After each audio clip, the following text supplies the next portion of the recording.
1:10. Buenas noches, amigos. Todos hemos quedado consternados en esta semana para la historia. Semana dramática, que duda cabe. Hay que decir que a nosotros, los occidentales y más los latinos, pienso que nos ha sorprendido de forma casi sobrehumana la dignidad ante el desastre, el aplomo de muchos de los japoneses que han asomado su mirada a las televisiones de todo el mundo. Nos hemos quedado como alucinados ante su discreción, ante incluso la sensación de que era algo que les deparaba el destino y que lo asumían. Por supuesto, nuestro pensamiento está ahora mismo, a estas horas, con esos liquidadores, porque ya hay que hablar así, que están enfrentándose al peligro invisible, fantasmagórico, que duda cabe, de la radiactividad, y que están intentando, imagino, no solo salvar a su país, a Japón, sino al resto de la humanidad. Veíamos imágenes de personas que habían sobrevivido durante 2-3 días. Veíamos personas que intentaban hacer un esfuerzo por no llorar. Todo esto era muy sorprendente. Hacíamos el cálculo dramático y trágico de imaginar una catástrofe de estas magnitudes en otro país, por ejemplo el nuestro. Ha ocurrido, ha pasado en otros lugares, y hemos visto las reacciones a los 2 o 3 días de la gente, casi matándose entre ellos, y considerando esto como algo próximo a lo natural, sacando los peores instintos del ser humano. ¿Por qué no ha pasado eso en Japón? ¿Qué tienen los japoneses? ¿Será a la raíz del sintoísmo? Esa religión animista que hace respetar a los árboles, las plantas, las piedras, los animales, pedir permiso ante una muerte, considerar que lo que importa es la armonía del grupo y no el individuo, pensar que estamos siendo sometidos a fuerzas que escapan a nuestro control y asumirlo. Esto desde luego en el siglo XXI es extraño. Y yo he recordado que hace 15 años ya, como pasa el tiempo, tuve la oportunidad de trabajar con la televisión a cuya señal hemos estado todos enganchados hasta hoy, la NHK. Hace 15 años el equipo de grandes reportajes de la NHK se dirigió tanto a mí como al compañero en aquel entonces Lorenzo Fernández para hacer un reportaje sobre las célebres caras de Belmez. Y os aseguro, amigos, que la imagen de los 7 integrantes de aquel equipo, con unos medios increíbles, espléndidos a todos los niveles, educados hasta casi sorprender. Cuando llegaron a la famosa Casa de las Caras que estáis viendo ahora mismo y que todos conocéis, el director general de la NHK Europa, que era el encargado de ese reportaje, se postró en una sensación como de idolatrar algo delante de María Gómez Cámara, esa mujer enlutada, ya muy anciana, sentada en su sillón de orejas frente a las caras. El director y después los otros 6 miembros, cámara, redacción, producción, técnicos, como si fuesen militares, como lo que hemos visto estos días en la televisión, no solo hicieron su reverencia japonesa a esa mujer, sino a la casa y a las caras. Con el respeto tremendo, hacía una cosa que yo pensaba sinceramente que se iban a tomar como un reportaje más, un misterio más, quizá a veces con esa sorna de quien es obligado a hacer un trabajo y no cree en ello. Guardo en mi cartera que llevo hace unos 20 años encima, que no la cambio, porque es mi cartera de recuerdos, una pequeña lámina con unas palabras en japonés, que no voy a decir aquí, y un dibujo, una caricatura. Era el jefe de la NHK, en recuerdo de unos días inolvidables. He estado muchas veces en Belmez como ejemplo de casa con misterio. Nunca he visto a gente con tanto respeto, y venían del otro lado del mundo. Ese respeto, esa sensación, esa especie de sometimiento a lo extraño, me sorprendió. Ahora al ver las imágenes de la tele, lo he comprendido. Por eso esta noche hacemos nuestro particular homenaje. Homenaje al país del sol naciente.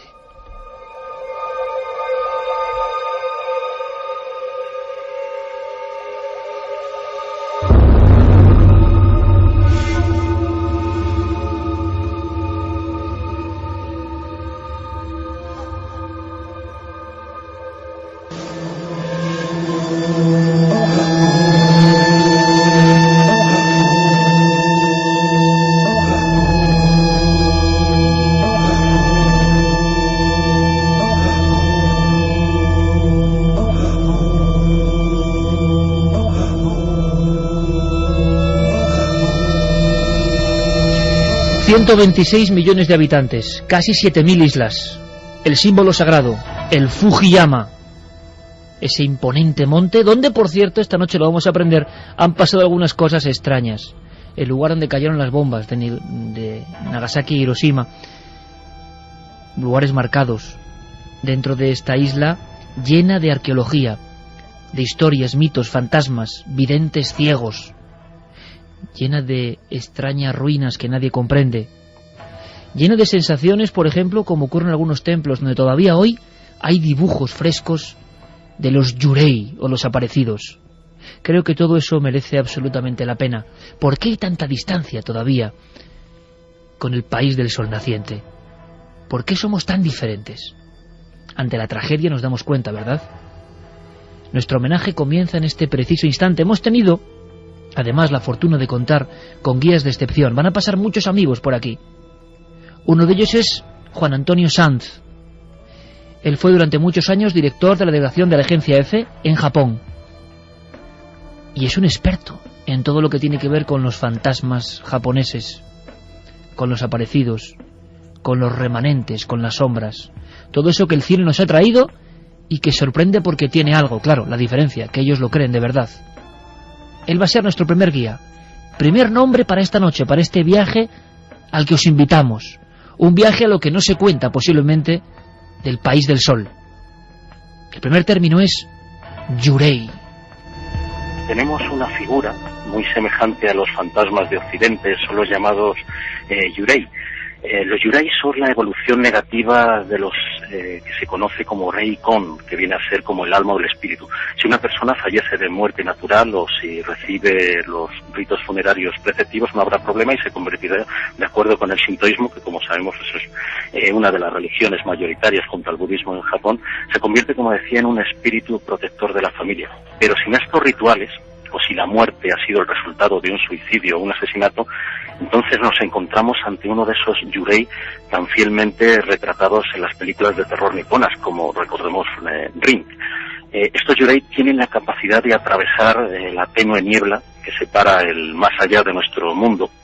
Además lo hacen pertrechados con los sentimientos más negativos del ser humano, por ejemplo la ira, el afán de venganza, el despecho, los celos. Se convierten así en un ente aborrecible. Por eso tales fantasmas son relacionados con lugares determinados donde ocurría algún hecho luctuoso durante su vida mortal o con el sitio donde precisamente murieron dramáticamente.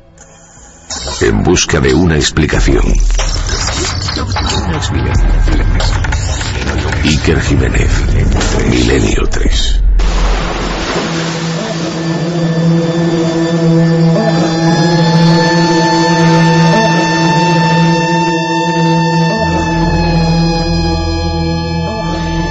Siempre me he preguntado por qué en la iconografía lo japonés es tan extraño. Y hoy vamos a descubrir que esa extrañeza viene desde el principio del tiempo. En las primeras estatuillas del Neolítico aparecieron figuras que muchos consideraron casi como extraterrestres, por lo raro. Estoy seguro que ahora me identifico con un montón de amigos de mi misma generación. Voy a desvelar un secreto.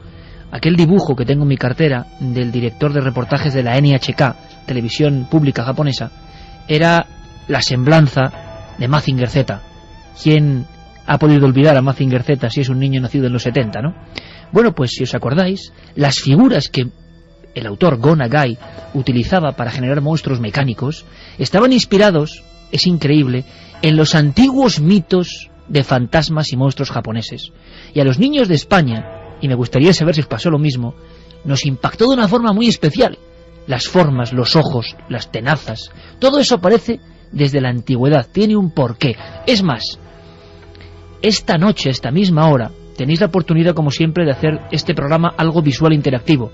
En ikerjimenez.com, si no está ya en apenas unos minutos, nuestro compañero Guillermo León, bueno, trabajando a tope para tener un pequeño museo del misterio y el horror japonés. Os vais a sorprender, tanto en ikerjimenez.com como en nuestra página de Facebook, La Nave del Misterio en Facebook. Vais a ver cosas increíbles. Una de ellas, un templo que pone los pelos de punta.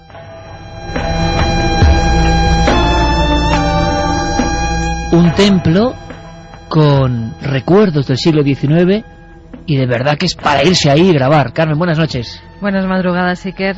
Hablamos del templo de Zensoan. Está más o menos a 1 hora de Tokio, hacia el sur. Se le conoce principalmente por su colección de pinturas de Yurei. Antes nos hablaban de sus fantasmas, los Yurei. Pues bien, hay pinturas espectaculares.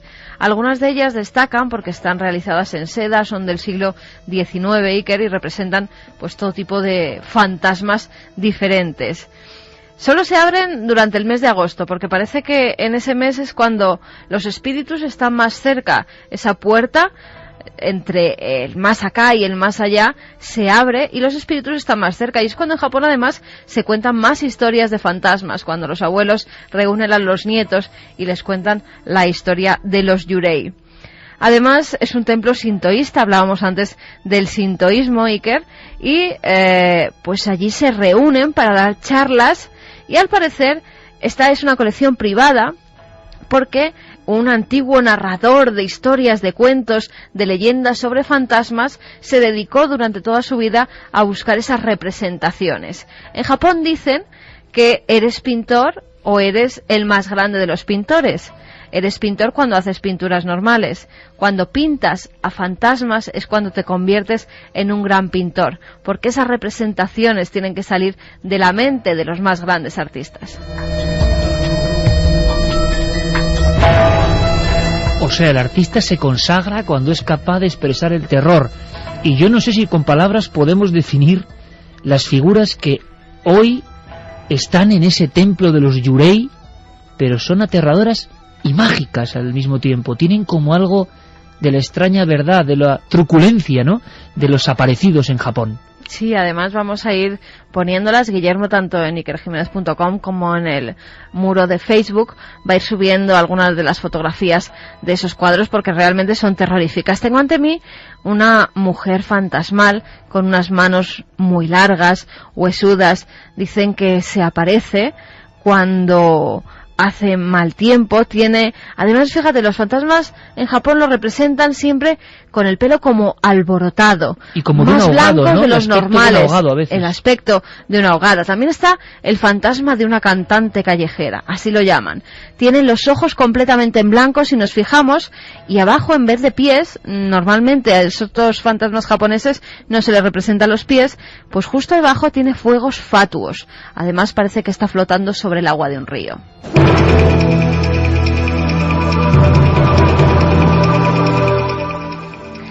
Vamos con el fantasma de un pintor muerto. Este pintor muerto vuelve para proteger a su bebé. Vemos que lo coge entre sus fantasmales manos, que está además como flotando por encima de un bosque.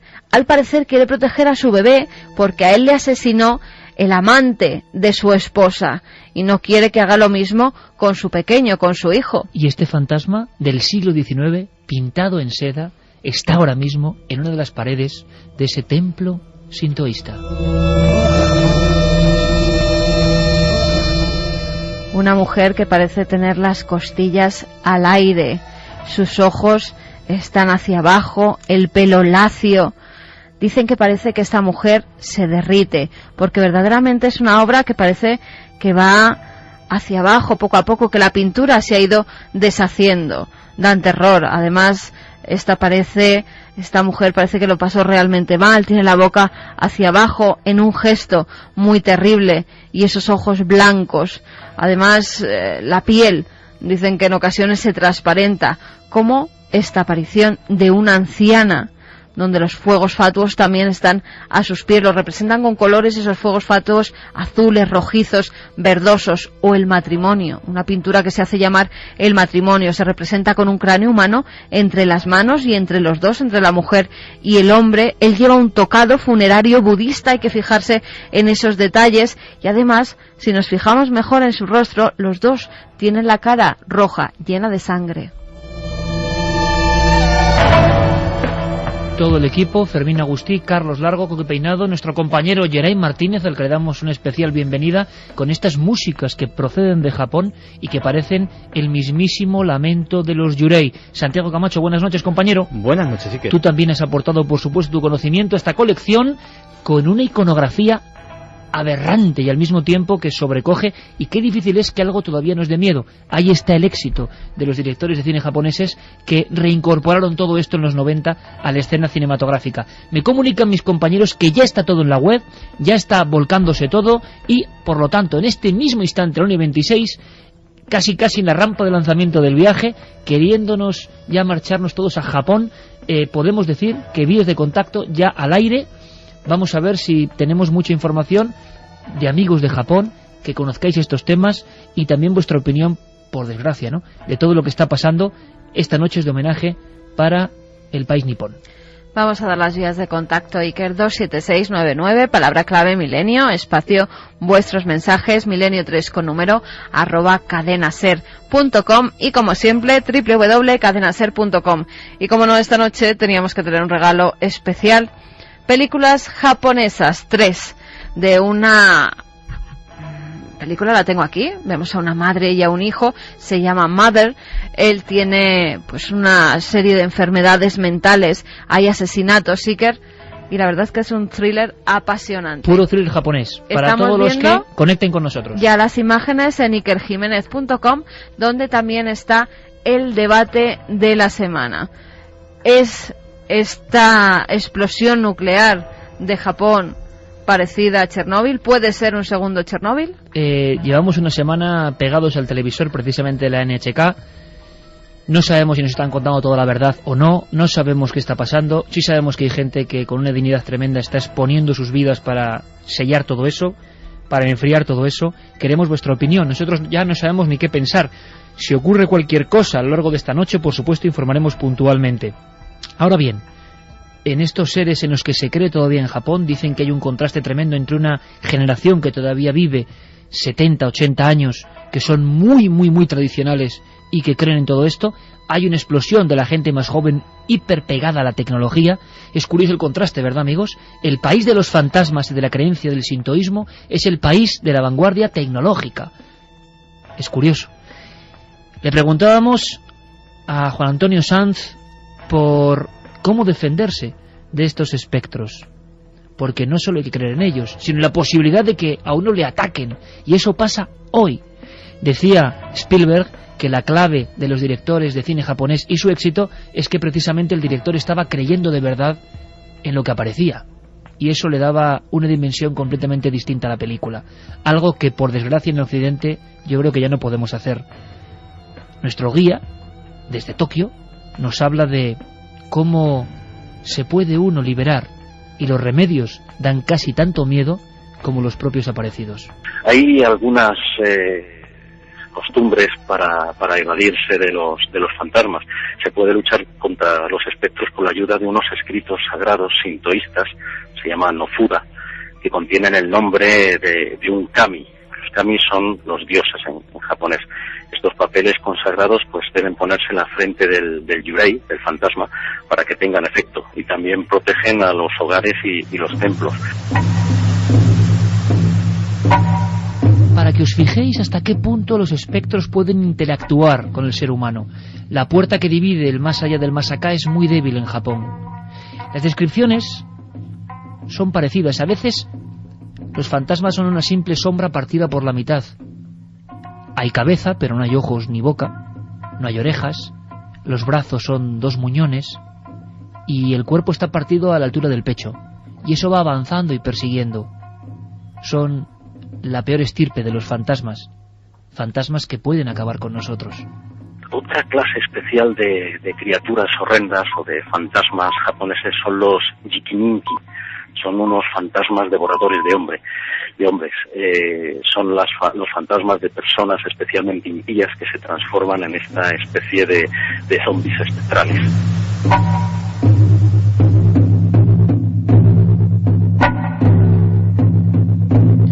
Ahora no sé si esto es la nave del misterio radiofónico o es un templo de sonidos.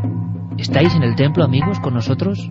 ¿Os imagináis el templo a oscuras con esos techos aguantando a pesar de las inclemencias del destino? ¿Os imagináis lo sombrío de su interior? ¿Os imagináis en las paredes a estos yurei observando?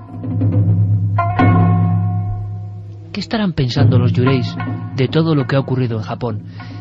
Santi, tú has aportado una serie de láminas impresionantes que la gente puede disfrutar ya en ikerjimenez.com de esa filosofía tan bizarra y tan terrible de lo japonés, el fantasma que te puede atacar, no solo que, como en Occidente, nos recuerda una historia, recorre el mismo camino diciendo que allí murió, no, sino que puede llegar a ser agresivo si esa persona ha sido impía, si esa persona se ha portado mal, una creencia absoluta y que sigue ahí.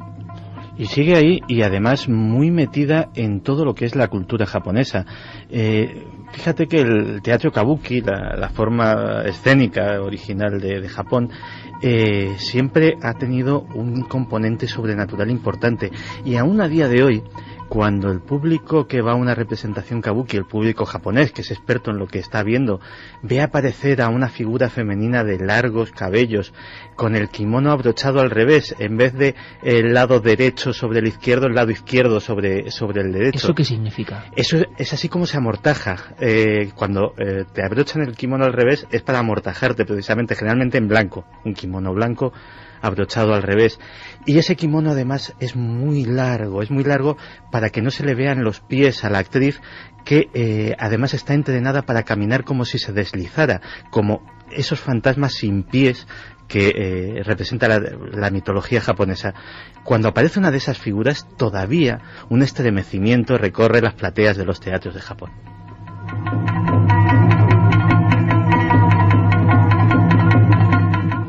Lo que está poniendo ahora mismo en antena Geray Martínez, curiosamente, tiene que ver con ese teatro kabuki, esas representaciones con un sonido, y claro, estamos en el imperio de la tecnología, estamos en un mundo del siglo XXI, y hemos sentido, yo creo, ese mismo escalofrío simplemente con una actriz, con un kimono cambiado, caminando de cierta manera, y dándonos cuenta de que todos los grabados de los fantasmas japoneses o no tienen pies, o el pies es fuego que está devorando las extremidades. Hay como una significación de que ellos ya no están pisando el terreno, pertenecen a otra cosa completamente distinta. Pero además, fíjate cuántos relatos de testigos hemos tenido en estos mismos micrófonos, de personas que nos han escrito SMS, que nos han escrito correos electrónicos, que han atendido nuestra llamada, y que precisamente mencionaban que la figura espectral que decían haber visto tampoco tenía pies. Nuestra nave se dirige a algún punto del Japón. Vamos a visitar sitios que no son muy recomendables, quizá. Nuestro homenaje, ¿qué homenaje podemos hacer? Homenaje de respeto, de admiración por ese pueblo, de admiración profunda por ese pueblo. Nos da mucha pena lo que está ocurriendo con ellos, porque cuando veíamos las imágenes del tsunami, que encima tenía fuego, por ejemplo, había imágenes del agua llevando fuego encima, un volcán que se despertaba, el peligro nuclear, el terremoto, o sea, ¿qué más puede ocurrir y por qué? Bueno, pues a pesar de eso, el estoicismo y la serenidad. Vamos a también saber por qué. Vamos a intentar hablar con personas que pueden explicarnos cosas. Pero el viaje comienza. El primer lugar, sin duda, tiene que ser el sagrado, el símbolo, las mismísimas faldas del mítico Fujiyama. Ahí está, por ejemplo, el Monte Fuji. El Monte Fuji es la montaña por excelencia sagrada de Japón, y en sus faldas, por ejemplo, en japonés, se han avistado aparatos extraños, luces muy misteriosas. También en la zona cercana a Foya-san, es una montaña sagrada al sur de Osaka, unos 50 kilómetros de esta gran ciudad, la segunda más importante de Japón, que también es uno de los principales lugares de peregrinación de la secta Shingon, del budismo. Allí hay un inmenso cementerio, el de Okunoi, que también con esto podemos relacionarlo con el tema de los fantasmas, en un bosque de cedros altísimos, y ahí se han registrado avistamientos de ovnis. Esto se encuentra más o menos en el sur de Japón, en la península que se llama Beki, donde están, por cierto, algunos de los principales santuarios budistas de Japón, y también el mayor de los santuarios shintoístas, el de Ise.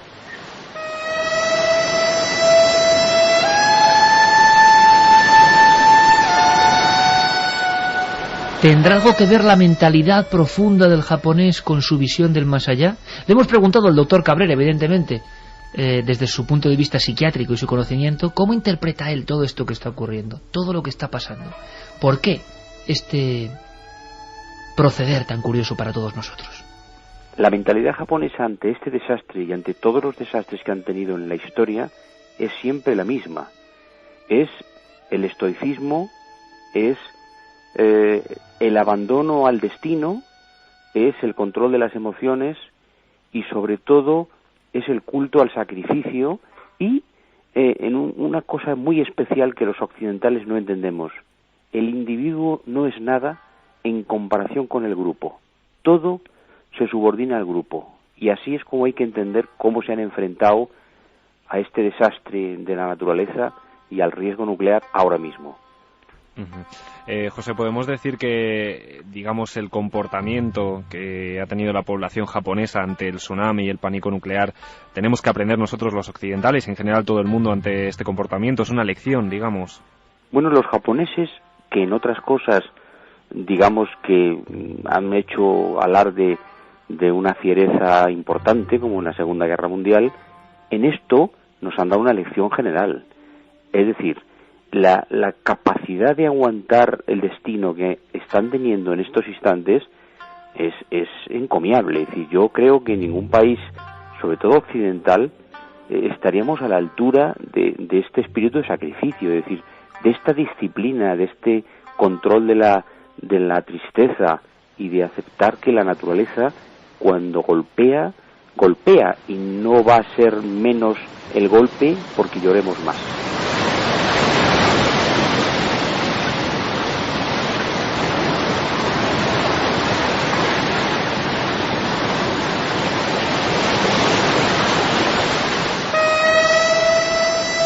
Le preguntábamos incluso a una súbdita japonesa, Keiko Otori, sobre por qué no se les veía llorar. ¿Por qué nosotros en Occidente nos quedábamos tan sorprendidos al ver que no derramaban apenas lágrimas, solo en algunos casos?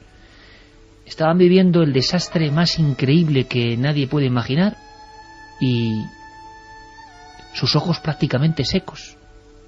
Ella intentaba, como socióloga japonesa, explicarlo de esta forma. Intentamos no molestar a los demás, porque nosotros en general para llorar delante de alguien y todo, es un poco de que da un poco de vergüenza. También, aunque no demuestra dentro que está sufriendo mucho y muy triste, y eso, por ejemplo, entre los japoneses entendemos cómo se siente.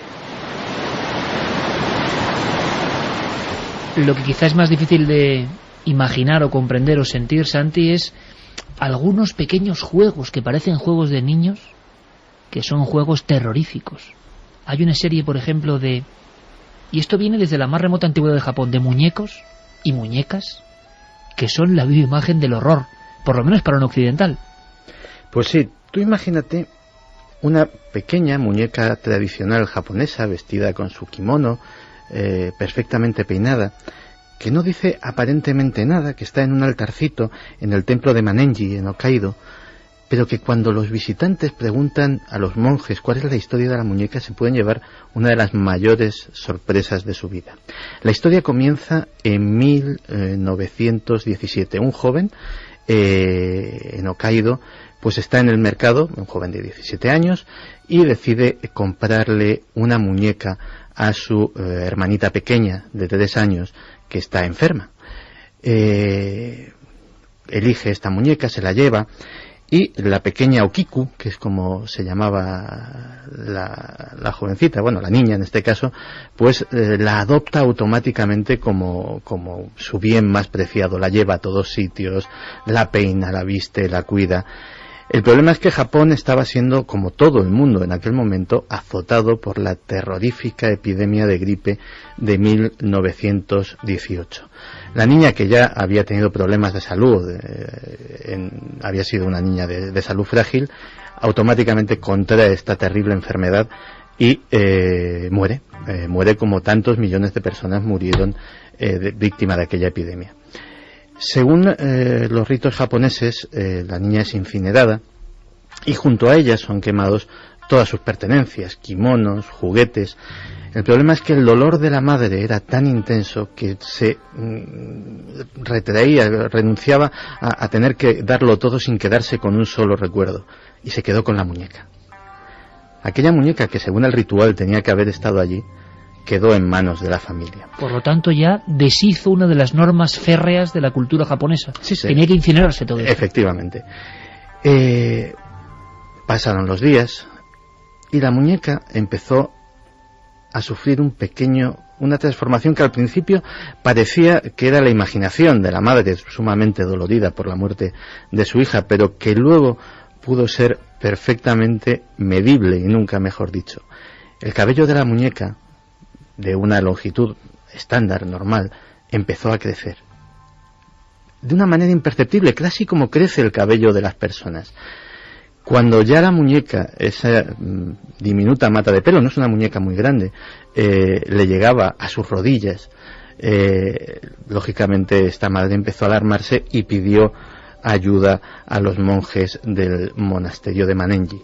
Ellos le dijeron que debido a esa alteración del ritual, el espíritu de la niña había quedado prendido en su bien más preciado, en la muñeca, y que ahora casi sería peor destruirla. Así que la muñeca fue preservada cuando, debido a circunstancias familiares, en 1938, pues no pudieron conservarla, decidieron depositarla en el lugar más seguro que conocían, que era el propio templo, y desde 1938 ha estado allí, con el cabello creciendo constantemente. Se le recorta cada X tiempo y vuelve a crecer. Ese cabello ha sido analizado. Es cabello humano.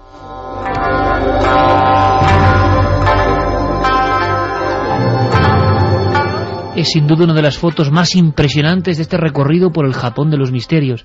Una muñeca además con una cara un poco abombada, una muñeca muy niña y que tiene al parecer ese prodigio en su propia estructura o fisonomía. Hay otra fotografía que sería propia de un templo. Vemos a unos monjes sentados en posición de flor de loto, a veces con las manos como abiertas hacia el universo meditando, y están ahí, pero son calaveras. Son calaveras incluso muy viejas, como con musgo, momificados, cuerpos que se han quedado ahí perennemente en el último movimiento, en una especie de inmolación ritual, Santi.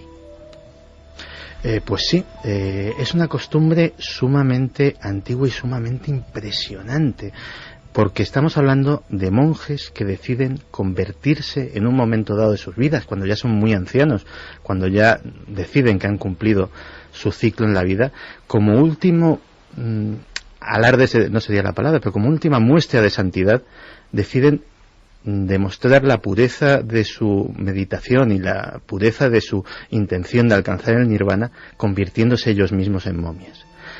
Durante una ceremonia que dura años. Estamos hablando de que la primera fase en la que cambian la alimentación, etcétera, etcétera, dura 1000 días. Durante 1000 días van purificando su cuerpo a través de la meditación, cambiando radicalmente su alimentación para que cualquier resto de la flora bacteriana que llevamos todos dentro haya desaparecido y no haya por tanto un proceso de descomposición normal, porque el cuerpo no contenga bacterias cuando ellos pues fallecen, pues van cambiando su propia fisonomía hasta que, finalizado ese momento, simplemente dejan de comer, meditan, mueren, y así se les preserva en la misma postura en que murieron. Ese cadáver, sumamente deshidratado, sumamente purificado por esas infusiones, alimentos especiales, etcétera, ha sido prácticamente embalsamado en vida. Y con el paso del tiempo no se descompone, se va convirtiendo en una momia que es venerada por sus compañeros del monasterio.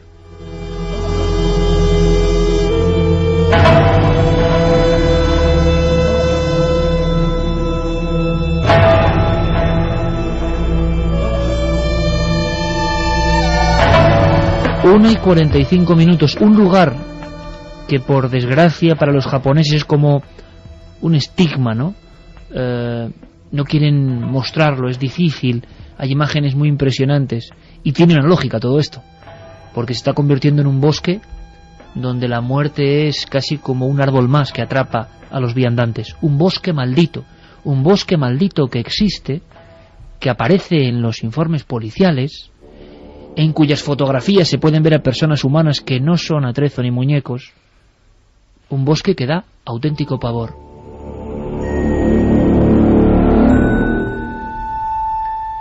El bosque de Aokigahara, justo a los pies del monte Fuji, del que hablábamos antes.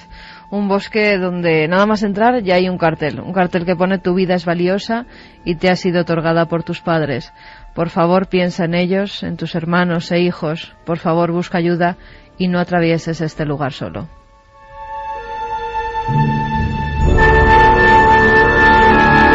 Eso pone en un cartel que estoy viendo a la entrada del bosque. Eso pone en un cartel a la entrada del bosque, pero no es el único cartel que te puedes encontrar cuando vas entre los árboles. Te ponen: piénsatelo, pide ayuda, todo porque la gente va allí a dejarse morir o a suicidarse. Algunos dicen que dentro del bosque los GPS, las brújulas se vuelven locas y que mucha gente ha muerto porque ha perdido pues la orientación de dónde estaban y no han llegado. Es un bosque muy grande. Es un bosque de 35 kilómetros, es un bosque bastante grande, muy profundo, con muchos árboles, con muchísima vegetación, es muy verde y dicen que es muy fácil perderse. Fíjate, Iker, cada año hay 700 voluntarios que anualmente buscan cadáveres. 700 personas que van, además, dejando como estas cintas que pone la policía cuando se comete un crimen, un asesinato, para que así se lo piensen, para que no entren en recintos donde ya se han suicidado otros. Intentando precintar el bosque. Intentando precintar ese bosque maldito. En 1998 encontraron 73 cadáveres. En el año 2002, 78 cadáveres. A partir de ese año, el gobierno decide no hablar más de las muertes de este bosque, porque parecía que la gente se animaba a ir a morir allí. Es más, hay una larga tradición en este sitio donde además se dice que se escuchan lamentos, que se escuchan las voces de los que se han quitado allí la vida. Pero en el siglo XIX, cuando había tantas epidemias, cuando había pestes, cuando el Japón feudal empezó a sufrir las hambrunas, las familias que no podían mantener a sus niños pequeños y a sus ancianos los llevaban a ese bosque para que se perdieran, para que desaparecieran y así murieran ellos solos.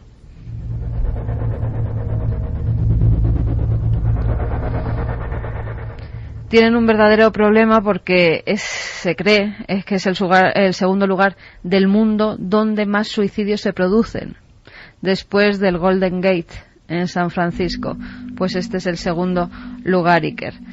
Además, las escenas son terribles. Hay gente en tiendas de campaña que se han encontrado casi momificados, como esos monjes que ellos mismos hacen ese proceso de momificación. Se pueden ver fotografías de personas colgadas, ahorcadas. Y además hay yacimientos, hay cuevas extrañas donde también se han encontrado varios cadáveres. Si veis los carteles, tanto en japonés como en inglés, ponen no entren en esas zonas. Parece ser que también es tierra volcánica y dice la gente que hay una especie de atracción de las personas que están pensando en quitarse la vida a ir a este lugar. Pero además también, Iker, prohibieron un libro que sale en 1993 y que se llama El completo manual del suicidio. En muchos sitios prohíben este libro porque varios de los cadáveres que encuentran en el bosque de la muerte, en el bosque de los suicidios, esos cadáveres tenían al lado precisamente este manual de la muerte. Un libro en el que paso a paso te van diciendo las diversas formas de suicidarte, cuáles son más beneficiosas para la persona, poniendo 5 calaveras, cuáles son más rápidas. Se prohibió en muchos sitios a vendérselo a menores, pero en otras provincias no. Solamente en 8 provincias se prohíbe vendérselo a menores. El bosque cerca del monte Fuji. ¿Y qué ponía en el cartel? Simplemente para recordarlo como última imagen de este paseo un poco de pesadilla. Hay un cartel con unos maderos justo a la entrada unos bosques, unos árboles que parecen manos, que parecen garras, densísimo, y en mitad de eso una advertencia. Tu vida es valiosa y te ha sido otorgada por tus padres. Por favor, piensa en ellos, en tus hermanos e hijos. Cavernas extrañas desde el Paleolítico. Algunas de las figurillas, de las que luego os voy a hablar, las figurillas Dogu, se han convertido en auténticos expedientes X de la antigüedad. Son extrañas, extrañas como tanta simbología. Hemos ido a este bosque, hemos conocido los yurei, hemos sabido algo más. Falta por anotar un término que os puede sorprender. En esta especie de diccionario, no del suicidio, desde luego, sino todo lo contrario, de la curiosidad, de la sorpresa permanente. Itaco. Itaco es alguien que puede hablar con los yurei, por ejemplo, Santi. Pues sí, que puede hablar con los muertos. Es increíble que en pleno siglo XXI, en ese Japón ultratecnificado, perviva una tradición que es milenaria. Se habla de que esto de lo que vamos a hablar podría proceder del periodo Jomon, que empieza en el año 13.000 a.C. Es decir, estamos hablando de una tradición que viene de épocas muy muy remotas. Las Itako son las videntes, mediums, chamanes, ciegas de Japón. Cuando tú imagínate en una sociedad feudal y agraria como era la japonesa, en la que la mujer prácticamente su valor en una familia campesina era su fuerza de trabajo, su capacidad para ser casada con otra persona, etcétera, etcétera. Imagínate la desgracia que era que una niña naciera ciega. Pues las niñas ciegas eran, desde todo el archipiélago, eran llevadas por sus padres al monte Osore, en el norte de la isla principal. El monte Osore es el territorio de las Itako. Las Itako, definirlas como brujas, como mediums, como todas esas palabras que conocemos nosotros, sería muy limitado. Son todo eso y mucho más. Son las personas que hablan con los muertos. Todos los años hay un festival, hay una celebración en el monte Osore, en el cual decenas de estas mujeres, en improvisados tenderetes, atienden a miles de personas que se acercan para hablar con sus familiares fallecidos. Y lo ven como una cosa absolutamente normal. Las Itako son dejadas a la comunidad cuando son muy pequeñas, cuando son niñas. Se trata de niñas que o han nacido invidentes, tienen que ser ciegas todas por tradición, o han perdido la vista a edad muy temprana. El entrenamiento de las novicias, que visten un kimono blanco, es durísimo. Tienen que aprender de memoria textos. Obviamente no pueden leerlos y no manejan la escritura braille, no es tradicional, digámoslo así. Tienen que aprender de memoria textos larguísimos, complicadísimos rituales, cánticos y finalmente acceder a una ceremonia de iniciación que a nuestros ojos podría parecer tremendamente cruel. La novicia tiene que casarse con el dios, se la viste de novia y en un cónclave con todas las ancianas de la comunidad tiene que repetir los cánticos hasta que cae en trance. El proceso puede tardar días. Finalmente, cuando cae en ese trance, en algo muy parecido a lo que es las ceremonias de santería o de vudú en otras latitudes, es poseída por uno de los dioses, es poseída por uno de los kami, que es el que a partir de ese momento le va a dar el don, le va a dar su poder para abrir la puerta con el reino de los muertos. Y ese momento es en el que ya forma parte de la comunidad. El terrible problema es que hay muchas, o había muchas, que no pasaban la iniciación. Esas eran automáticamente dejadas a su suerte en el bosque hasta que morían.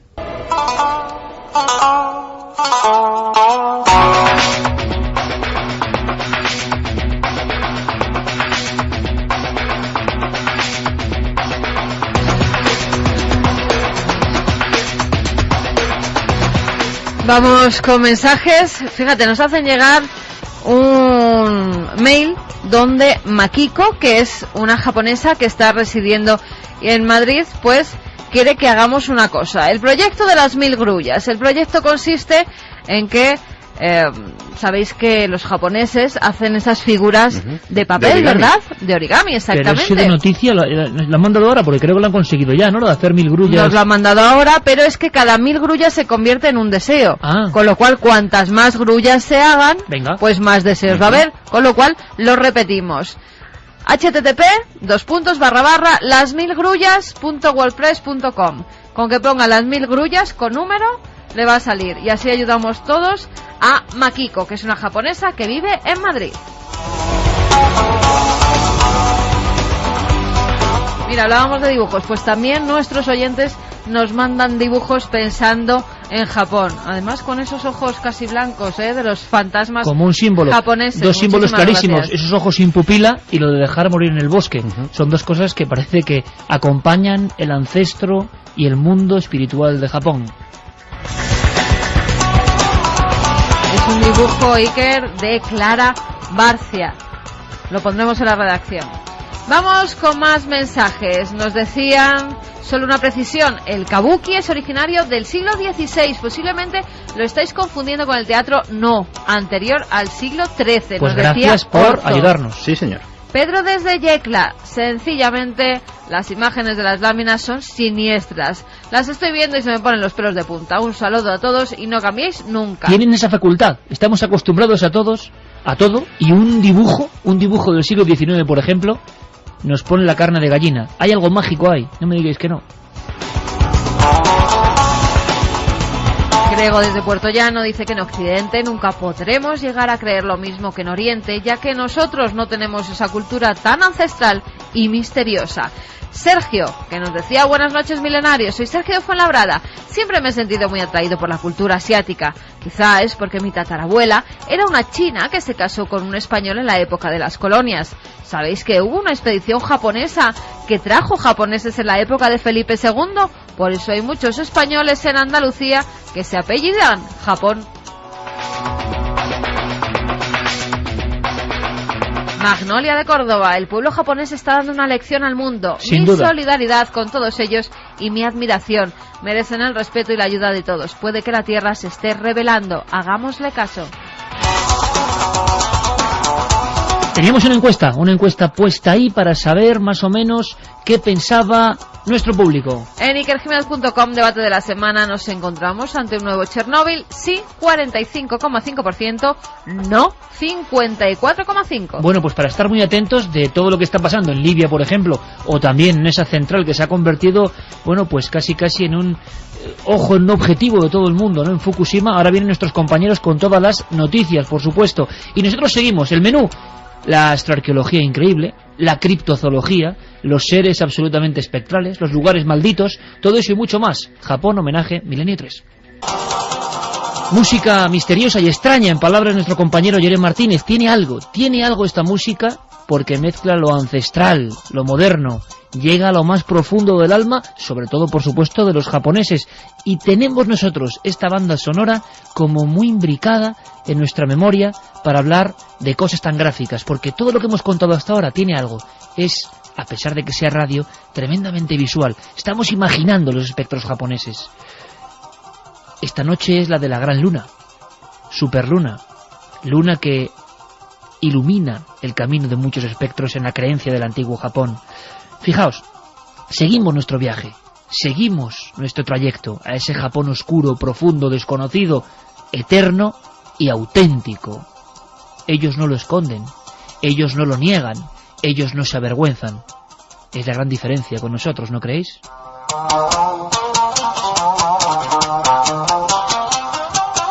Nuestro compañero Luis Álvarez, ecléctico él, tan especial, estuvo grabando en Japón. Le sorprendieron muchas cosas. Por ejemplo, ese inmenso cruce paso de cebra, el más transitado del planeta. En Shibuya, 35 millones de habitantes y muchos de ellos pasando por esa especie de encrucijada mundial. Tecnología, pero también detalles, cosas que nos sorprenden a quienes, por ejemplo, no hemos tenido la fortuna de estar en Japón. En esta hora conectaremos con amigos del programa en Japón que nos van a contar qué está pasando casi mentalmente. Luis, fijaos el detalle, fue allí para Cuarto Milenio para cubrir la película 2012. 2012, el estreno fue en Japón, porque observadores de la Luna y del Sol estaban muy interesados con el tema del 2012. Qué macabra casualidad, ¿verdad? Lo digo porque realmente muchos han relacionado el tema del 2012 con los últimos movimientos sísmicos, con las tormentas solares, y recientemente, y nos lo va a contar Carmen, ha habido muchas filmaciones de doble sol, de luces, de cosas raras en Asia que muchos habían tomado, y se ha escrito antes del terremoto, como predicción, premonición, mal augurio. Bueno, en la tercera hora en España, concretamente en Extremadura, ha pasado algo y tenemos los testimonios, lo vais a escuchar. Pero Luis se quedó impresionado de algo que puede parecer anecdótico. Yo le dije, Luis, no, cuéntalo porque tiene que ver, aunque sea en lo cotidiano, con cómo vive la muerte el pueblo de Japón. La muerte hasta de los animales, todo tiene un ritual, nada es porque sí, a nadie se le mata de forma brusca y, aunque sea para el alimento, todo tiene un guión escrito hace milenios. Para empezar, por ejemplo, el cómo consumen ellos sus propios alimentos, lo cual puede parecer una tontería, pero no lo es. El dar muerte a un animal, para ellos es muy importante el cómo se le da muerte a ese animal. En este caso recuerdo, por ejemplo, haber visto cómo la gente mantenía vivo al pescado en bolsas con agua o en acuarios, y cuando los iban a vender, porque alguien se llevaba varios kilos de pescado, bien se los llevaban vivos, o cuando los iban a matar para el consumo directo en las cafeterías que estaban en los bares alrededor de la Gran Lonja a las 8 de la mañana, los daban muerte a los peces con un alambre atravesándoles la espina dorsal. Y yo le preguntaba al japonés de turno que por qué hacía algo así. Es decir, qué facilidad, será más fácil matar a un pez directamente, ¿no? Sin tener que hacer toda esta operación, que parecía más casi un cirujano, ¿no? Y me decían que es mejor hacerlo así, porque al atravesar con un alambre la espina dorsal anulas cualquier impulso eléctrico que pueda generar su sistema nervioso, con lo cual la carne está mucho más laxa, es de una calidad mucho mayor.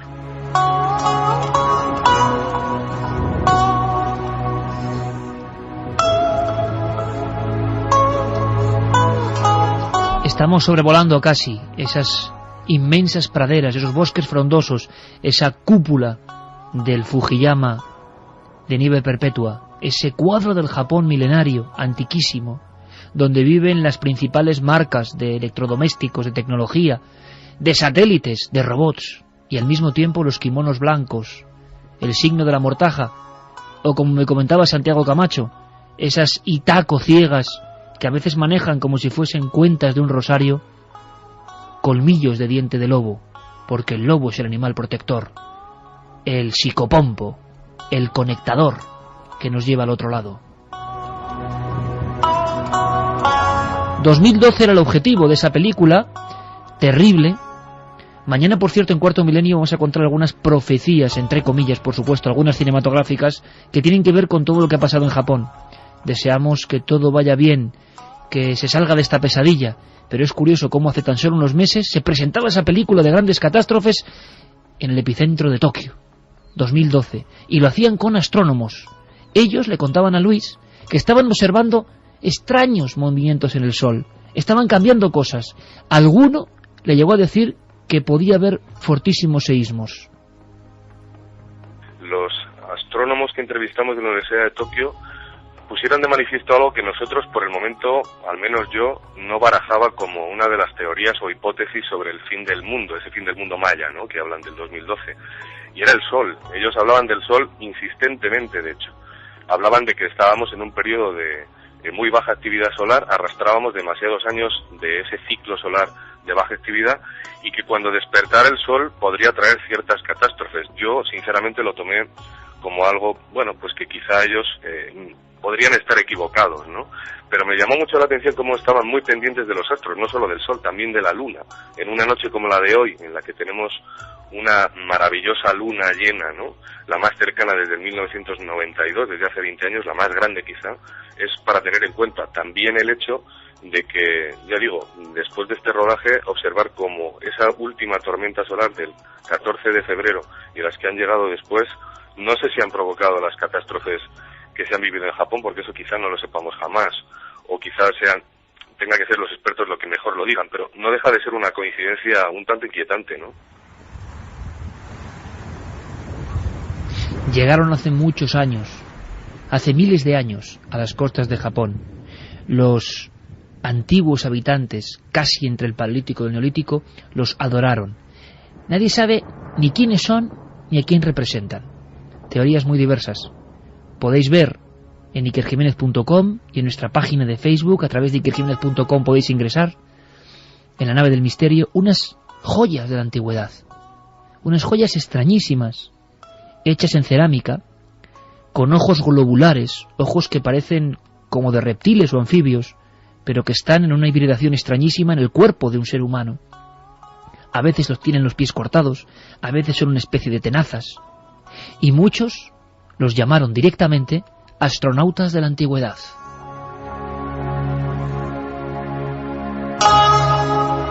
Son las llamadas estatuillas Dogu. Nadie sabe para qué se hicieron. Las teorías diversas. Siempre me lo contaba Jean Clots, ni más ni menos que presidente de la UNESCO del arte rupestre. Cuando algo no se sabe bien qué es, se le llama objeto devoto o objeto tributo, que se adora con carácter votivo, o si no, siempre puede llamarse algo dios o diosa de la fertilidad. Formas extrañas, caderas anchas, y de pronto en los ojos algo que incluso investigadores aseguraron que podía tratarse de visores como los de los esquimales inuit. Los esquimales, mucho antes de las primeras gafas de sol, para protegerse las retinas y no quedarse ciegos, llevaban una especie de cartones, en ocasiones hechos con piel de foca, cuadrados, dejando solo 2 rendijas y reduciendo el nivel de radiación solar en sus pupilas. Bueno, pues parece que los Dogu tienen esas máscaras o gafas.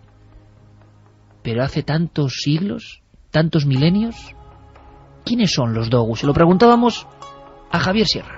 Quizá uno de los enigmas astroarqueológicos más importantes del mundo sean esa colección de unas 3.000 estatuillas Dogu que tienen entre 500 y 6.000 años de antigüedad y que pertenecen al primer pueblo ceramista del mundo, los Jomones, en el que algunos expertos han querido ver la representación de trajes astronautas del mundo antiguo. De hecho, se han encontrado hasta 30 puntos de coincidencia en muchas de esas imágenes, y luego hay un detalle muy curioso. Esas estatuas eran enterradas ritualmente bajo túmulos que se encuentran sobre todo en la isla de Honshu, la más afectada por el terremoto y por el tsunami en Japón, y un detalle muy curioso extra es que no tienen pies, estaban concebidas para estar colgando como flotando, lo que ha hecho que muchos especulen con la posibilidad de que representen figuras voladoras, incluso figuras del panteón sintoísta. Los sintoístas mencionan a los Kappa, dioses anfibios con pies y manos muy pequeños, palmeados, que parece que en un momento del pasado remoto de Japón se cruzaron con los seres humanos, generando una nueva humanidad. La eterna leyenda o la verdad de unos seres que llegaron antes de la Mesopotamia, antes del Antiguo Egipto, mucho antes, a mezclarse con los seres humanos. Su único recuerdo de estas estatuillas realmente misteriosas y a nuestra vista de hoy absolutamente incomprensibles. Estatuillas de las que muchos supimos por primera vez gracias a Eric von Däniken. Estaban en portada de uno de sus libros. Efectivamente. Pues hay una curiosidad que apunto como anécdota. La cultura que generó estas estatuillas es la conocida como Jomon Jidai. Jedi es justamente la palabra en la que se inspiró George Lucas para crear a sus famosos caballeros Jedi. Una vez más, la hábil mezcla entre el futuro imaginado y el pasado más ancestral. ¿Quién es el Ibagón? El Ibagón es una de las muchas figuras mitológicas, criptozoológicas, extrañas que tiene la cultura japonesa. En Japón se han publicado desde hace siglos los llamados Kaibatsu Enon, que son libros de monstruos. Eran simplemente volúmenes, antiguamente en papel de arroz, ahora encuadernados, en los cuales simplemente se dibujaban los monstruos y las criaturas fantásticas de la mitología japonesa con una somera descripción. y eran ojeados una y otra vez en las casas de los afortunados poseedores con una fascinación que dice mucho de esa cultura. Ahora entiendo, Santi, por lo tanto, de esos primitivos papeles de arroz de hace siglos, han pasado hasta los años 70, por ejemplo, la pequeña gran muestra de horrores que has pasado a Guillermo León, que está en la web y que pone, iba a decir la carne de gallina, porque algunos de estos seres directamente es que despellejan a los infortunados que pillan por banda. O sea, es un cúmulo de torturas, de infiernos y de seres difícilmente imaginable. Claro, es que tanto en el sintoísmo como en el caso de la cultura china no hay un infierno, hay muchos infiernos, sobre todo relativos a los delitos o a los pecados. El concepto de pecado no existe en las culturas orientales, pero para entendernos que hubiese cometido. Ese en concreto al que te hacía referencia, en el cual aparecen unos diablos de aspecto feroz despellejando vivos a las personas y colocándolas sobre brasas, es el infierno de la repetición. Y el infierno de la repetición era tan terrible porque esas brasas dolían como brasas auténticas que eran, pero hacían regenerarse la piel, con lo cual volvía a empezar otra vez el proceso una y otra vez.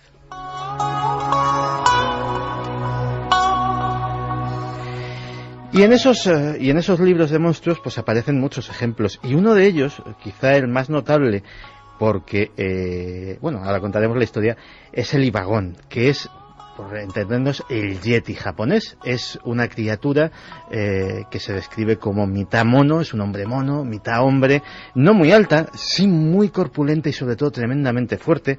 La estatura sería la de una persona estándar, pero capaz de matar a cualquier animal, incluido un ser humano, de un simple golpe, o de derribar árboles simplemente empujándolos con todas sus fuerzas. Lo que realmente hace notable al Ibagón, que que recibe su nombre porque nace y parece ser que prolifera en las faldas del monte Hiba, pues es que igual que el Bigfoot, igual que el Yeti, ha tenido muchos avistamientos. La época dorada de los avistamientos de esta criatura comienza el 20 de julio de 1970 y se prolonga hasta 1982, en los cuales hay diversos reportes de excursionistas, etcétera, etcétera, y algunas fotografías también, como sucede en el caso de sus compañeros de la criptozoología en otras latitudes. En 1982, por alguna razón, el Ibagón dejó de verse para siempre.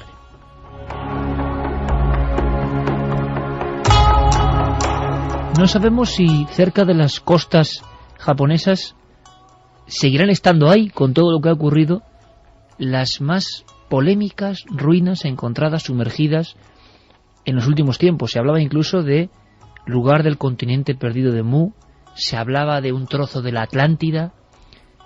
Yonaguni. El expediente Yonaguni, que abrimos ahora brevemente para que lo conozcáis, es otro de los emblemas del Japón antiguo y misterioso. Una especie de trazado antiguo, de templos, de pequeñas y grandes estructuras a metros de profundidad. ¿Qué hacen ahí? ¿Qué pintan ahí? Se lo preguntábamos a Nacho Ares. En el año 1985, un submarinista japonés, Kihachiro Aratake, descubrió en la isla de Yonaguni, a unos 500 kilómetros al suroeste de Japón, unas estructuras aparentemente realizadas por la mano del hombre. Es decir, ahí podíamos ver avenidas, plazas, figuradas, una especie de pirámides incluso, de una antigüedad que supuestamente cuando estuvieron en la superficie hace unos 10.000 años, pues podrían haber sido el lugar de hábitat, el hábitat de habitáculo de una supuesta civilización extraña. Se habló de uno de los remanentes de la civilización perdida de Mu, etcétera, ¿no? Sin embargo, estudios realizados en los 90 demostraron que esas estructuras tenían un origen totalmente natural, aunque bien es cierto que hubo otra teoría que hablaba de una especie de explicación mixta, es decir, eran estructuras naturales, de origen natural, pero que fueron reutilizadas o por lo menos manipuladas por la mano del hombre hace miles de años y que fueron pues empleadas por una cultura un tanto sofisticada de la prehistoria.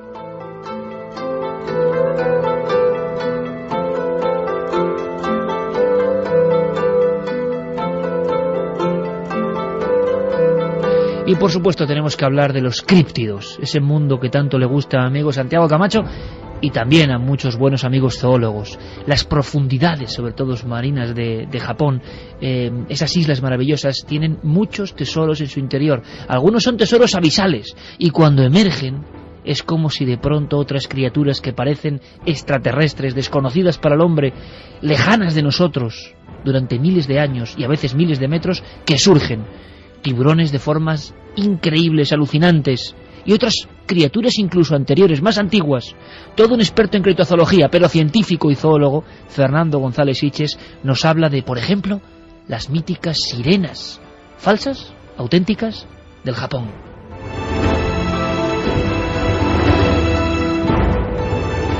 Japón es un pueblo, una isla que está muy poblada y que históricamente ha estado volcada al mar, y por lo tanto viene del mar, evidentemente, las figuras criptozoológicas. Son más de historia de la criptozoología que criptozoología todavía viva, pero son las sirenas, porque desde el siglo XVII allí se han fabricado, construido sirenas, algunas muy interesantes y sospechosas, con piezas de otros animales, mitad cuerpo, mitad mono. Y luego había unos animalillos que esos son todavía más interesantes, que decían que vivían en los lagos y que tenían partes antropoides, así antropomórficas, mejor dicho, y partes de anfibio, que los llamaban capas, y que aunque ha aparecido alguno hecho con piezas de distintos animales, realmente por los antiguos dibujos no se sabe todavía qué eran.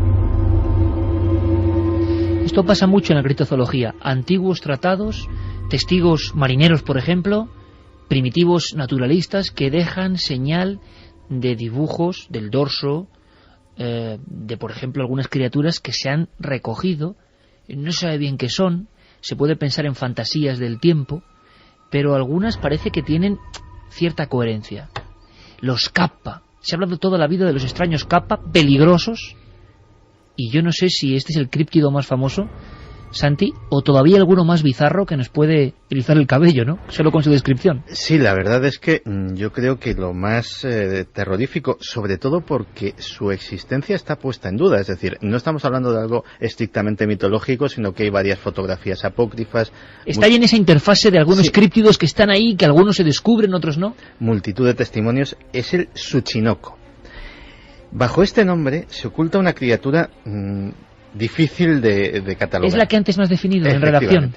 Imagínate una serpiente aplastada, como si fuera una especie de, por la parte central de su cuerpo, de lenguado, por decirlo de alguna manera, que repta, croa como una rana, y para morder, porque es venenosa, salta a la yugular de la víctima. O sea, acabo de tener una impresión muy gráfica del lucero de las Urdes. Pues sí. Hablaban en las Urdes del luceru, o serpiente de cristal, que se quedaba en la rama, o se tiraba y se fragmentaba y te picaba. Pues es una criaturita que, según los testimonios, oscila entre los 30 y los 80 centímetros.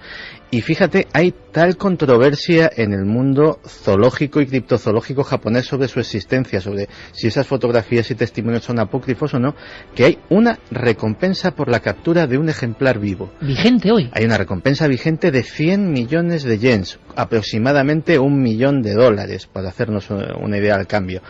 Y que se llevará el afortunado que lleve un Tsuchinoko vivo a las instancias científicas para que pueda ser catalogado y estudiado. Siempre un ejemplo en el críptido japonés típico. Pica y es venenoso.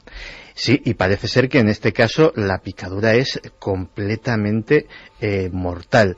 Pero también tienen muchas cosas. Está el Ishii, por ejemplo, que es una especie de monstruo del lago Ness que también aparece en algunos lugares de Japón. Es decir, hay una literatura de animales criptozoológicos también muy importante. Una panoplia maravillosa, como dirías tú, Santi, y estamos emergiendo, ¿no?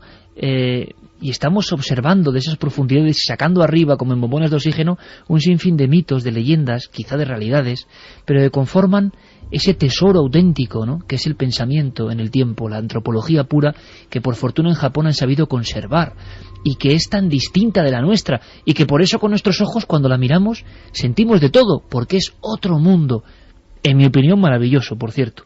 Y, bueno, fue criptozoología, para que veamos un ejemplo, Carmen, el Mitsukurina era criptozoología, sí. Aparecía en los viejos tratados como un tiburón duende y tiburón demonio.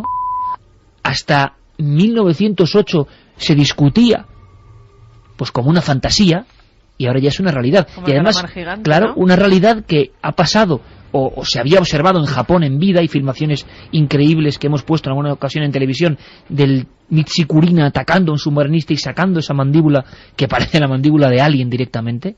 Y nuestro compañero zoólogo Fernando González Siches, que nos va a dar una sorpresa que no es muy conocida sobre el Mitsukurina.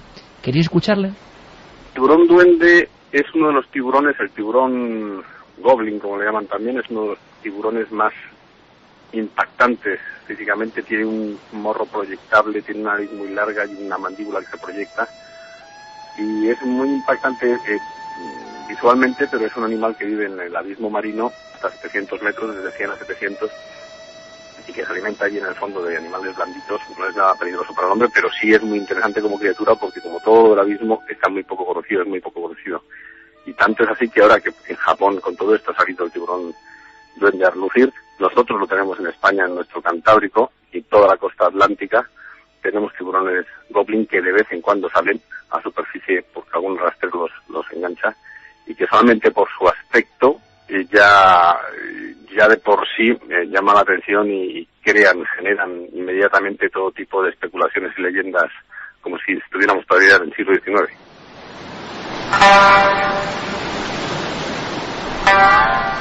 Sí, pues la espuma de mar, estamos casi sintiéndola, ¿no? Acariciándola. Mi buen amigo Fernando, que suelta una así, y Carmen y Santi, tenéis que ver, los amigos de Milenio, los ojos que han puesto al mismo tiempo, cuando, conociendo bien lo que es el tiburón duende, Avisal nos confirma que en el Cantábrico español los arrastres a veces enganchan a estos animales. Es decir, que ya la globalización no solo es a través de Internet y con los seres humanos, ¿eh? No me extraña, porque cuando estábamos con su equipo metiendo la cámara precisamente en el Cantábrico, y esa cámara grababa lo que había en los fondos abisales, era terrible. Lo que se veía ahí sí que eran extraterrestres. En Asturias. Exactamente. Directamente, o sea que no hay que irse muy lejos. Que no. Pero es que la visión del Mitsukurina es de verdad algo entre maravilloso y horrendo, porque es muy distinto, es un pez extrañísimo, ¿no? Y de dentro de la boca, ¿cómo decirlo, no? Sale otra boca, de dentro de la boca sale otra boca que se prolonga y muerde con esa doble fauce, ¿no? Que es, bueno, pues típica de los monstruos de la ciencia ficción. Por cierto, vamos a conectar con Japón ahora mismo. Tenemos la fortuna de contar con un amigo allí para seguir pues punto a punto lo que está pasando. Y hombre, si lo hicimos la semana pasada, y yo creo que hay que hacerlo pues para saber cómo están las cosas, y además al cabo de la calle, ¿no? Con la gente que trata con otra gente. No queremos portavoces de ningún tipo, ni políticos, ni de la energía nuclear, ni de nada, sino amigos que nos cuentan cómo está el patio, nunca mejor dicho. Antes hay una última hora, ahora mismo, que tiene que ver con Fukushima, ¿no? Los teletipos que nos llegaban aquí es que las autoridades japonesas llevan a cabo una operación nocturna para enfriar los reactores.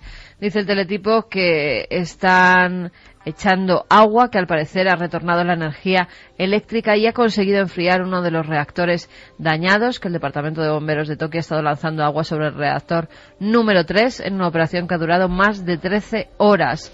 Se cree que más de 2.000 toneladas de agua han sido lanzadas sobre la piscina de combustible del reactor número 3. Pues sí, que las noticias son buenas, parece que esto se va enfriando, por lo menos. Sí. Mira, fíjate... Algo bueno que decir, ¿no? Dentro de tanta tragedia. En 1274, Kublai Khan montó una tremenda armada, ríete tú de la Armada Invencible, algo nunca visto, con el propósito de que los mongoles invadieran Japón. Cuando los japoneses se vieron ante aquel mar de mástiles que se les venía encima, los monjes sintoístas se subieron a la cima de un monte e invocaron el viento de los dioses, el kamikaze.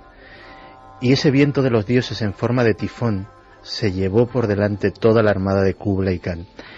Parece ser que el viento, no sé si de los dioses o no, también está ayudando ahora mucho a Japón, y se está llevando todo ese vapor, se lo está llevando al Pacífico, donde puede hacer menos daño. A las 2:34 hora española conectamos con Osaka.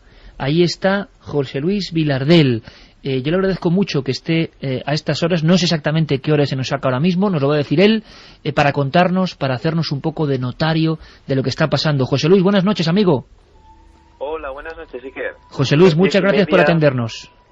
Muchas gracias a ti y a vuestro programa y a lo que estáis haciendo. Hontoni, arigato gozaimasu. Son las 10:30 y bueno, hace un tiempo bastante frío, primaveral, invernal, y aquí trabajando desde la mañana del domingo. Trabajando además con entusiasmo, José Luis, y percibiendo que hay como una gran diferencia, no sé hasta ahora, en este punto de las cosas. En España es verdad que hay preocupación, no te lo voy a negar, que vivimos en la marea de la confusión, mucha gente nos pregunta si nos están contando toda la verdad, si no, la gente también está maravillada con el ejemplo de Japón, eso hay que decirlo, desgraciado ejemplo, ¿no? Porque no tiene que pasar esto para que un país quede retratado como está ocurriendo, ¿no? Pero aquí estamos absolutamente asombrados del aplomo, de la serenidad, y tú me decías, sin embargo, José Luis, en un mail que me escribías, que también había en algún momento pues peligro de hasta ciertos conatos de inquietud general, de histeria. Yo no sé si con razón o sin ella. ¿Cómo están las cosas ahora mismo? Pues las cosas están dependiendo del idioma que hables. Y esto es muy curioso porque la gente que aquí, japonesa, o los que entendemos japonés, que hemos seguido las noticias de la NHK, la televisión pública japonesa, nos han tenido informados, cualquiera lo puede ver en la página web, a una actualización de una actualización cada hora, cada media hora incluso, acerca de cómo iba evolucionando la situación, las medidas que se estaban tomando, con palabras como están tomando todas las precauciones, parece que está controlado, parece que puede haber posibilidad de peligro, pero se están esforzando, están dedicando todos sus recursos.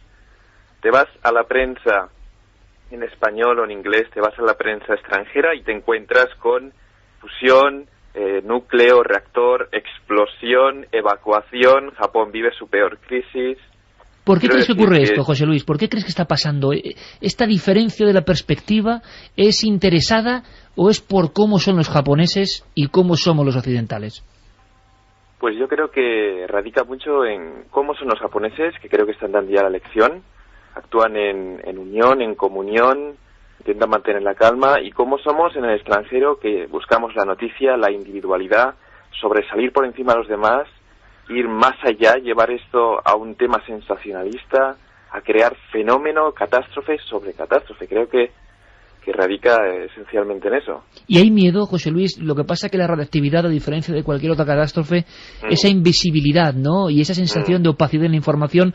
Tú personalmente, tú eres profesor, ¿qué estás percibiendo en la gente y en ti mismo, ¿no? ¿Qué llegas a pensar? ¿Hay esa duda, esa sensación de nos estarán contando la verdad o no?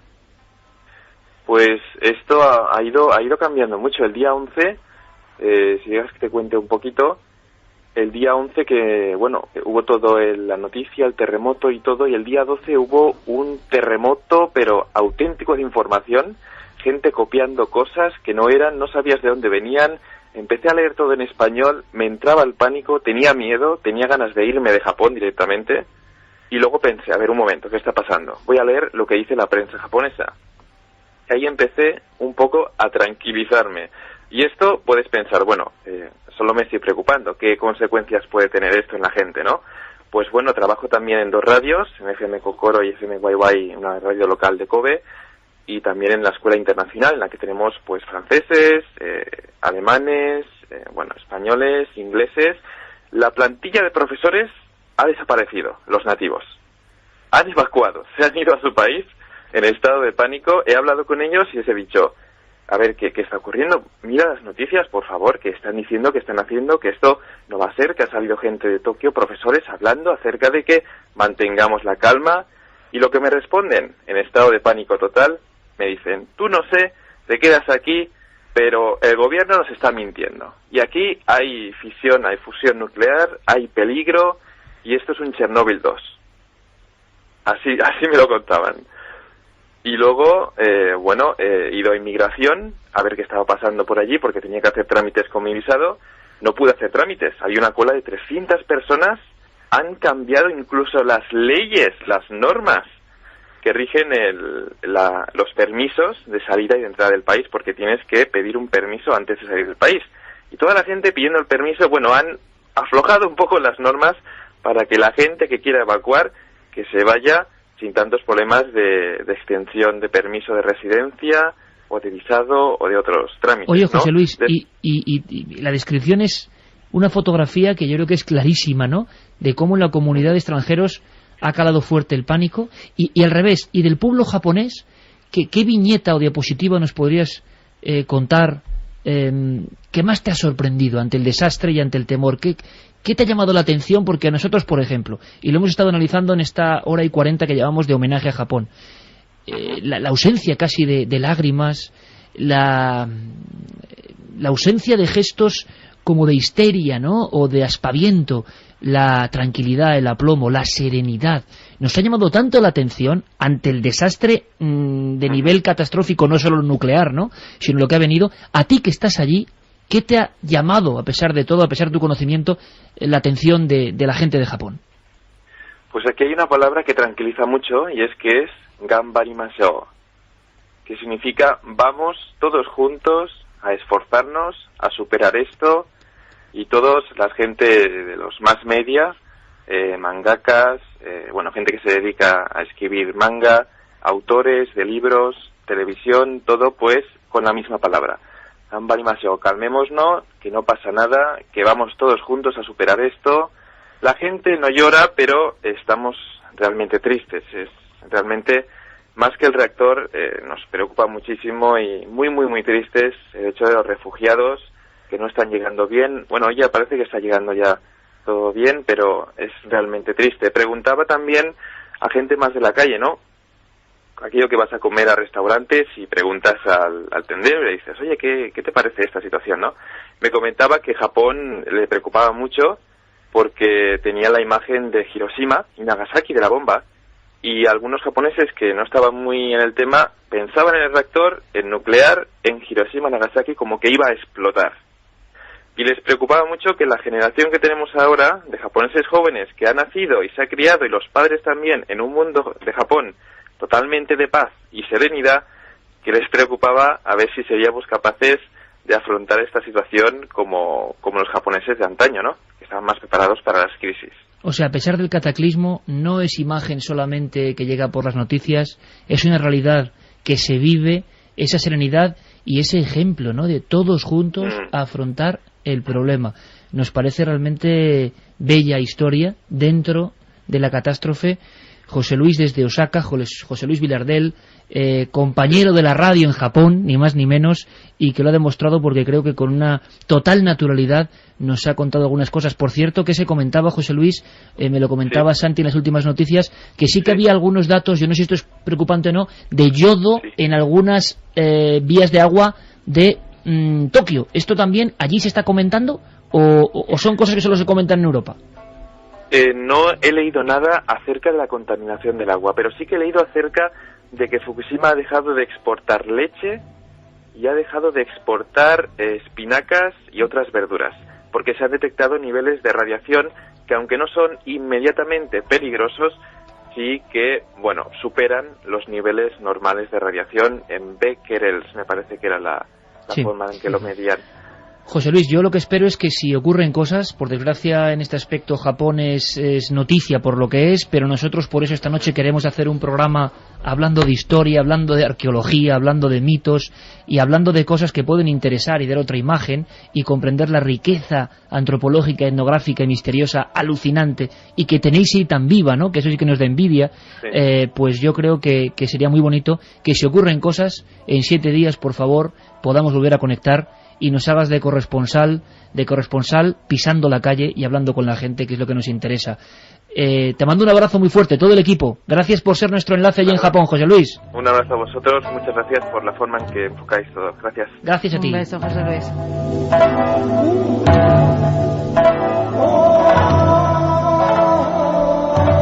Es fuerte, ¿no? La tecnología nos permite estar en Osaka, ni más ni menos. Santi, la última hora era esa, yodo en el agua de Japón, y además partículas radiactivas, esto es fuerte, que llegan ya a California, Estados Unidos. Dicen que en un grado mínimo, claro, y yo digo, bueno, pues tendré que creerlo, vale. Siempre hay un miedo a la histeria, pero es tremendo ese poder del viento. No ha dejado las partículas en el Pacífico, sino que ha pasado hasta Estados Unidos. Pues sí, la verdad es que ya se informaba desde los primeros momentos que la radiación de fondo que se mide en observatorios de forma muy precisa, y que estamos hablando de incrementos microscópicos, por definirlos de alguna manera, prácticamente desde el primer día ya había subido, pero insisto, o sea, nada alarmante, sino completamente normal, y que ahora mismo sí que en la costa oeste norteamericana se han percibido incrementos importantes y ya presencia de partículas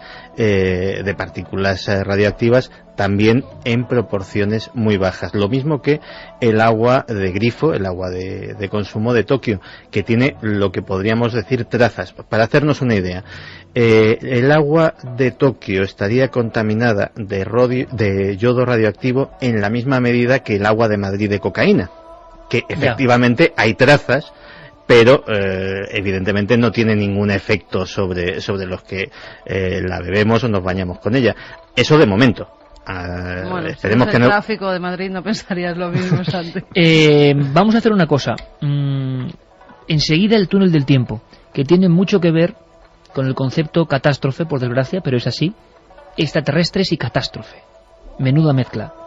Queríamos hablar con Manuel Martín Loeches porque hay otra cosa en la que Japón ha llegado a unir ciencia y ficción. Los descubrimientos sobre el cerebro humano que se han hecho en los últimos 2 o 3 años en Japón, los contamos, vosotros amigos los escucháis y decís, bueno, vale, si pensamos un poco, nosotros los primeros, si reflexionamos sobre lo que significa lo que están haciendo ciertos científicos japoneses, pues bueno, es para quedarse absolutamente maravillado. Hace año y medio se construyen las primeras máquinas para comprar el cerebro y leer los sueños y trasladar imágenes de sueños a tomografía. Un dibujo todavía tosco, pero ya sabemos cómo es esto. Dentro de 3 años, la versión 4.0, y ya ves lo que estás soñando. El director del área de neurociencia cognitiva de la Complutense, el Instituto Carlos III de la Complutense, Manuel Martín Loeches, nos lo contaba. Es un experimento que realizaron el profesor Kamitani y sus colaboradores en la Universidad de Kioto, y mediante el cual, con un aparato de resonancia magnética funcional, consiguieron ver las imágenes que tenían las personas en su cerebro, es decir, qué es lo que estaban viendo. Y esto pues abre las puertas a que en un futuro bastante cercano se puedan ver incluso los sueños que tienen las personas, con lo cual pues queda abierta la puerta a poder explorar los sueños, las imágenes mentales y todo aquello que tenga uno en su mente en cada momento. Y este dossier, homenaje a Japón, que tendría muchas más cosas, me gustaría cerrarlo, de momento, aparte de con vuestras opiniones, con un ejemplo muy bonito, ¿no? Si esta gente con, bueno, desastres no solo como este, sino por ejemplo lo que fue para ellos la guerra, recibieron 2 bombas atómicas, y se levantaron con ese lema de todos juntos, se convirtieron en potencia tecnológica y ahora están examinando el cerebro para comprender los sueños. Pero hay más. Vamos a ver. ¿Os acordáis de ese programa, os lo digo a todos, de manejo de la mente, entrenamiento mental, brain training en la Nintendo, era? Efectivamente. Sí, yo lo tengo. ¿Os acordáis, no? Sí. Sí, el 1, el 2. Que era como muy enganchante, ¿no? Sí. Y ese profesor que salía orondo con sus gafas que te daba la lección. Sí, que te cabreabas cuando además te decía que vas perdiendo puntos, que no has avanzado nada, el cerebro te ponía casi a la mitad, luego te subía de repente. De repente mucho, hacías y decías, tienes una edad cerebral de 79 años, cosas así, ¿no? Sí, era muy simpático el bueno, ser pues humano este. eso es un éxito absolutamente mundial. Profesor Kawashima. Menudo ejemplo, porque ha ganado, claro, miles de millones, me imagino. Y reinvirtiéndolos en cosas que demuestran cómo es este pueblo, ¿no? No solo de competitivo, sino de investigador, de curioso.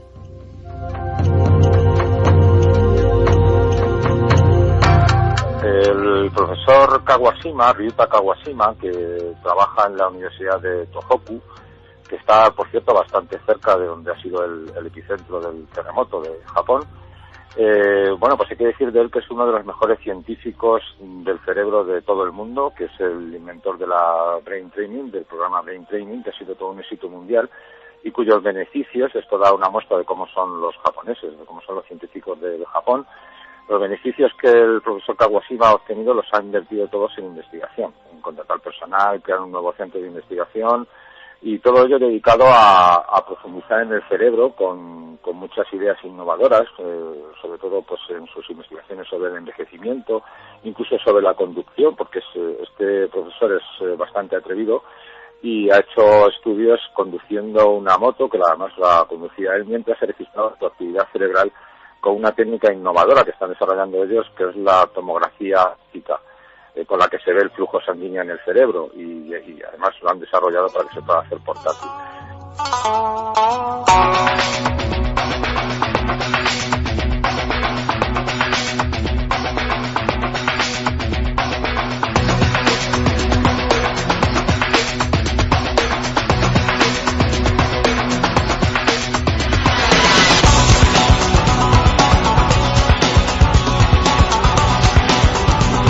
Y de los archivos acásicos y profundos de la música que casi nadie conoce, Coque Peinado y Yerey Martínez nos sacan a un curioso personaje que mezcla el futuro con lo ancestral. Ahí está.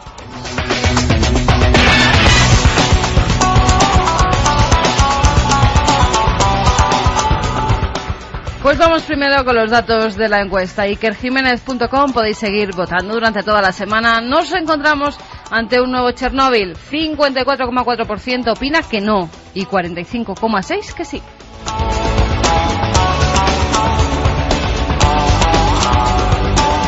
Vamos con mensajes. 27699, palabra clave milenio, espacio, vuestras opiniones, milenio3 con número @cadenaser.com y www.cadenaser.com. Sorteamos 3 películas de Mother.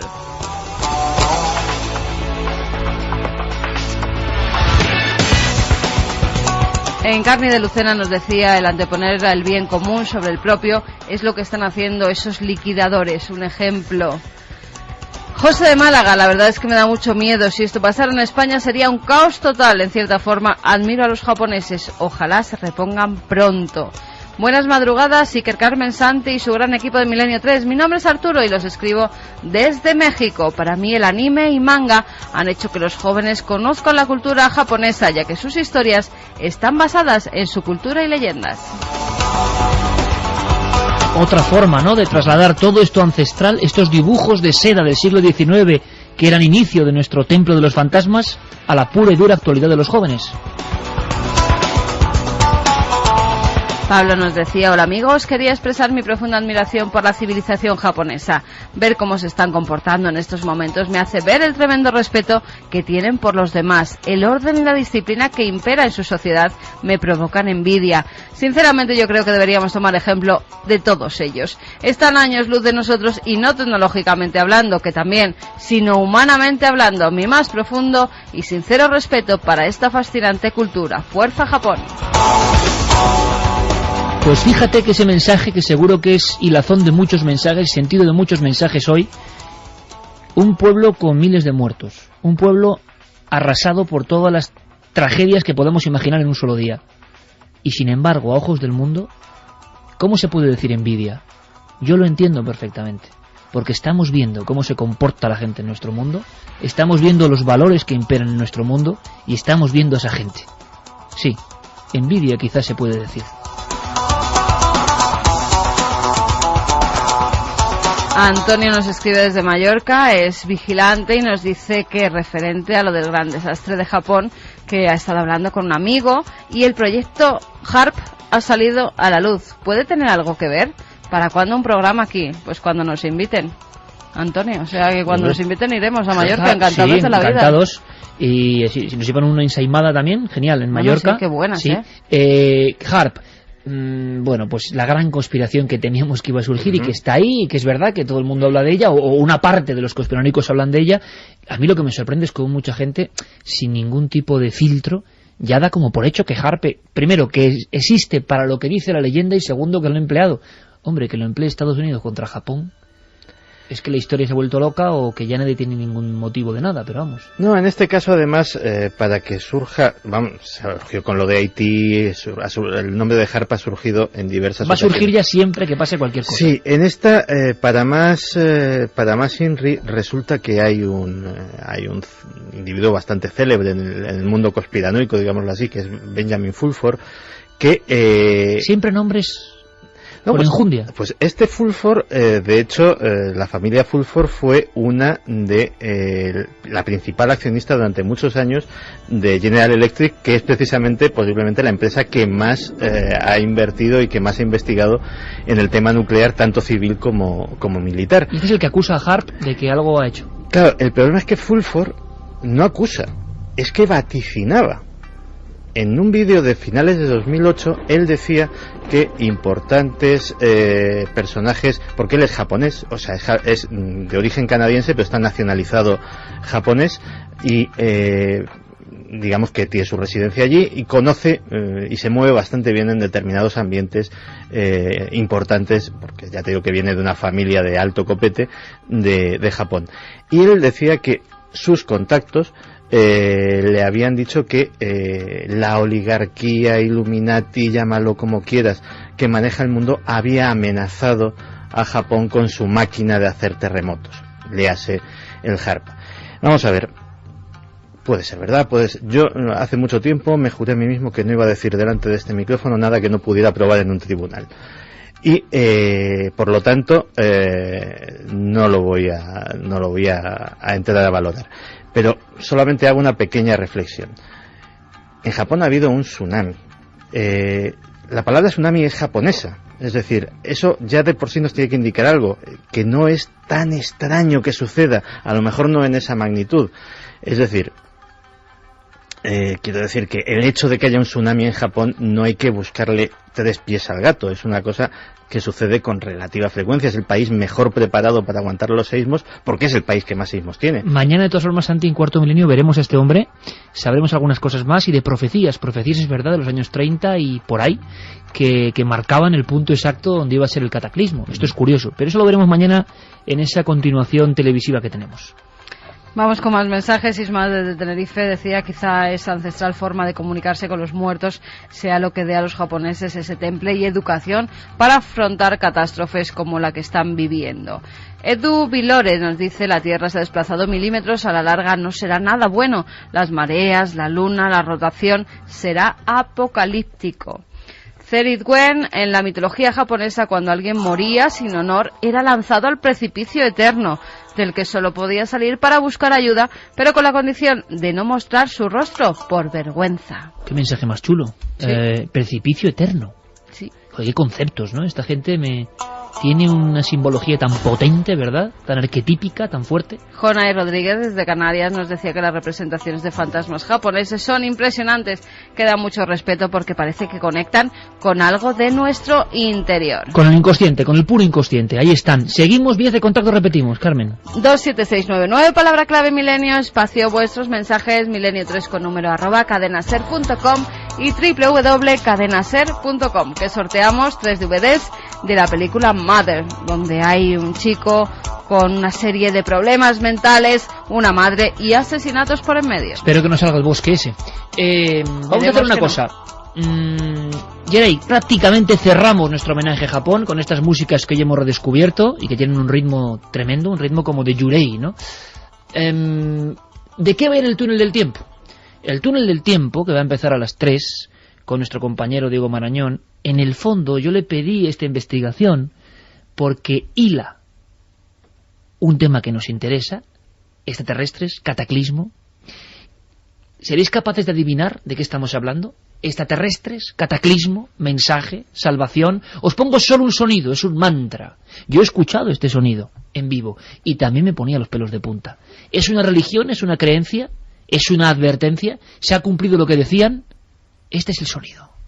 Hay documentos secretos de la NASA que demuestran que el cambio climático no es producto de las emisiones de dióxido de carbono. Eso está acelerando el proceso, pero no lo está causando. Ahí está una primera pista. ¿Quién puede ser este personaje? ¿Qué dice? ¿Galaxia? ¿Seres? ¿Contacto? ¿Más datos? Los datos vienen en una especie como de letanía. Vamos a escucharla.